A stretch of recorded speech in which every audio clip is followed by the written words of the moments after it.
ഇപ്പൊ പറഞ്ഞല്ലോ, അതായത് ഒരാളുടെ അടുത്തുള്ള അറ്റാച്ച്മെന്റ് ലാക്ക് ചെയ്യുന്നത് നമുക്ക് ചിലപ്പോൾ അതായത് ഇപ്പം എൻ്റെ അടുത്ത് എൻ്റെ പാർട്ട്ണർക്കുള്ള അറ്റാച്ച്മെന്റ് കുറയുന്നത് എനിക്ക് ചിലപ്പോൾ മനസ്സിലാക്കാൻ പറ്റില്ല. അല്ലെങ്കിൽ ഇപ്പോൾ എൻ്റെ പാർട്ട്ണർക്കാണ് ഒരു എക്സ്ട്രാ മാരിറ്റൽ അഫെയർ എങ്കിൽ അയാളുടെ എല്ലാ ഇൻറ്റേർണൽ നീഡും ഫുൾഫിൽ ആയിട്ടില്ലാത്തത് കൊണ്ടോ ആണ് പുള്ളി വേറൊരു സാധനം, അല്ലെങ്കിൽ കുറച്ചും കൂടെ അതാണ് കുറച്ചും കൂടെ കമ്പാറ്റബിൾ എന്ന് തോന്നുന്നതുകൊണ്ടാണ്. പക്ഷേ നമ്മുടെ ലൈഫ് എന്ന് പറഞ്ഞാൽ ഒരിക്കലും ഇങ്ങനെ ഒരേപോലെ പോകുന്നൊരു ലൈഫല്ലല്ലോ. നമുക്ക് പല പല പല പല പല കാര്യങ്ങളുണ്ടാവാം. ഇപ്പം സ്ത്രീകൾക്ക്, എസ്പെഷ്യലി സ്ത്രീകൾക്ക് കുഞ്ഞുണ്ടാവുമ്പോൾ അല്ലെങ്കിൽ നമ്മുടെ അറ്റാച്ച്മെൻ്റൊക്കെ ചിലപ്പോൾ മാറും, നമ്മുടെ ബോഡി മാറും, നമ്മുടെ മൈൻഡ് സെറ്റ് മാറും, ഇതെല്ലാം മാറും. അല്ലെങ്കിൽ ചിലപ്പം എന്തെങ്കിലും വേറെ തരത്തിലുള്ളൊരു സ്ട്രെസ് ഉണ്ട്, ഫാമിലിയിൽ വേറൊരു ക്രൈസിസ് ഉണ്ട്, അല്ലെങ്കിൽ ഒരു ഏജിങ് പാരൻ്റ് ഉണ്ട്. ഇങ്ങനെ നമുക്ക് ഒരുപാട് കാര്യങ്ങൾ വരാം. അല്ലെങ്കിൽ കുട്ടിയുടെ എഡ്യൂക്കേഷൻ ഉണ്ട്, അല്ലെങ്കിൽ ഹസ്ബൻഡ് വേറൊരു സ്ഥലത്തും നമ്മൾ വേറൊരു സ്ഥലത്തുമാണ് ജോലിയുടെ കാര്യത്തിന് വേണ്ടി. അപ്പം ഇങ്ങനത്തെ എല്ലാ ഏറ്റക്കുറച്ചിലും എല്ലാ റിലേഷൻഷിപ്പിലും സാധാരണമല്ലേ എന്നാണ് എൻ്റെ ചോദ്യം. ആൻഡ് ആസ് തെറാപ്പിസ്റ്റ്, ഇപ്പം നേരത്തെ എന്നോട് സംസാരിച്ചപ്പോൾ എൻ്റെ അടുത്ത് പറഞ്ഞു നമുക്കത് തെറ്റ്, അവരുടെ മോറൽ വാല്യൂവിൽ നമുക്ക് തെറ്റ് ശരിയെന്ന് നമുക്ക് പറയാൻ പറ്റില്ല. എവിടെയാണ് ഇതിലൊരു ബാലൻസ് കണ്ടുപിടിക്കാൻ ശ്രമിക്കുക? ഇപ്പോൾ എൻ്റെ അടുത്ത് ഷെയർ ചെയ്ത സിനാരിയോ അല്ലേ, അതുമായിട്ട് കണക്ട് ചെയ്തിട്ടേ അല്ല ഞാൻ മുന്നേ പറഞ്ഞ കാര്യങ്ങളെ കാണേണ്ടത്. അതായത് ഇപ്പം നമ്മൾ അപ്സ് ആൻഡ് ഡൗൺസിലൂടെ പോകുന്നത്, ഇപ്പോൾ കുട്ടികളുണ്ടാവുന്നു, അതിൻ്റെ പിറകെ തിരക്കാവുന്നു, ഇങ്ങനെയുള്ള സാഹചര്യങ്ങളും പലതും നമ്മുടെ ലൈഫിൽ രണ്ടുപേർക്കും പല രീതിയിൽ വന്നു പോകാൻ സാധ്യതയുണ്ട്. ഇതിൻ്റെ ഇടയിൽ റൈറ്റ് ആയിട്ടുള്ള കമ്മ്യൂണിക്കേഷൻ പാറ്റേൺസ് ബിൽഡ് ചെയ്തിട്ടില്ലാത്തവരാണ് ഈ ഡിറ്റാച്ച്മെൻറ്റ്സിലേക്കും കാര്യങ്ങളിലേക്കും പോവുക.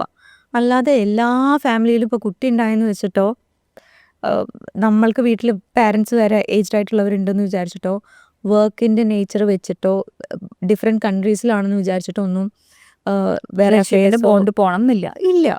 അതിനൊക്കെ കോമ്പൻസേറ്റ് ചെയ്യാൻ പറ്റുന്ന രൂപത്തിൽ പ്രോപ്പറായിട്ട് കമ്മ്യൂണിക്കേറ്റ് ചെയ്യാനും, ഈ കമ്മ്യൂണിക്കേഷൻ ഇല്ലാത്തടത്താണ് ഇതെല്ലാം പ്രശ്നമുള്ളൂ.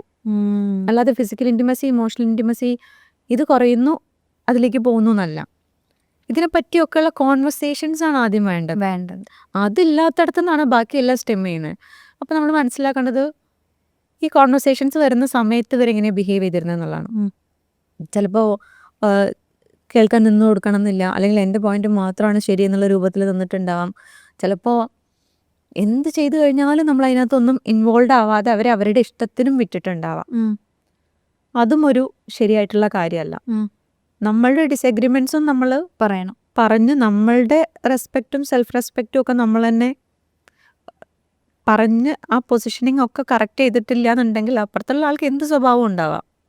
എൻ്റെ കൂടെ ജീവിക്കണം എന്നുണ്ടെങ്കിൽ എൻ്റെ വാല്യൂസും എത്തിക്സും സാധനങ്ങളും ഒക്കെ ഇങ്ങനെയാണ്, അതല്ലേന്ന് ഞാൻ ഉറപ്പിച്ച് കോൺവെർസേഷൻസ് ഉണ്ടാവണം.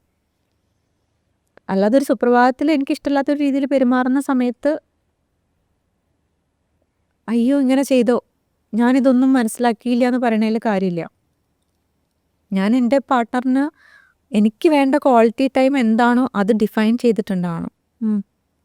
മനസ്സിലായി? എനിക്ക് ഇമോഷണലി അവൈലബിൾ ആണ്, എനിക്ക് ഫിസിക്കലി അവൈലബിൾ ആണ്, എനിക്ക് അറിയണം ഇൻറ്റേർണൽ തോട്ട്സും പാറ്റേൺസും എങ്ങോട്ടാ പോണത്, എന്താ ചെയ്യണത്, ഓരോ ദിവസവും എന്തൊക്കെ നടക്കുന്നുണ്ട് എന്നുള്ളത്.